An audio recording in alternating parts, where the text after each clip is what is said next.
ማን ነኝ ብለህ ራስህን ማሰብ። አንተ ለመኩራት ማን ነህ? መጀመሪያ ካፈጣጠርህ ተመጋቢ ነህ አይደል? የበላ ሰው ደግሞ የሚመላለስበት ቦታ ይኖረዋል አይደል? ማን ነህ? አንዴ ሙልሃብ የሚባል አንድ ግለሰብ መሪ ነው፣ ባለስልጣን ነውና አንድ ከኺዝ የተሰራ ከሱፍ ነገር የተሰራ ትልቅ ጋውን አርጎ እየኮራ ሄደ። ሲሄድ እንትን አገኘው፣ ሙጠሪፍ ብኑ አብዱላህ አልሸኺር የሚባል ትልቅ ሳል ሰው አገኘውና አንተ ሰው ሆይ ያረማመድህ ኩራትህን እስልምናና አላህ አይወደው እስኪ ረጋ በላ ሲለው ቀብረር ብሎ ዞሮ አየውና አወከኝ እንዴ ታቀኛለህ ለመሆኑ አለ። እኔ ንጉሱ ነኝ መሪው ነኝ ሊለው እኮ እሳቸውም ገብቷቸዋል። አዎ አውቃለሁ አለ። መነሻ የሚያስጠላ ፍትወት ነህ አሉ። መጨረሻ የሚገማ ጀናዛ ነህ አሉ።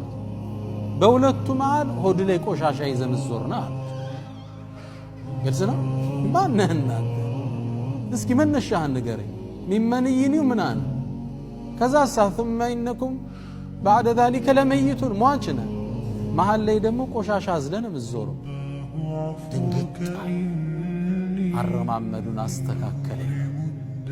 ተራስክን ማን ነኝ እኔ ከሰው ላይ ምቆራ በቀለም በምን ለማን ነህ እናንተ? ለዛ ነው አላህ ቁርአን ላይ ወላ ተምሺ ፊል አርድ መራሃ ይላል። መሬት ላይ ተኮፍሰህ አትራመድ።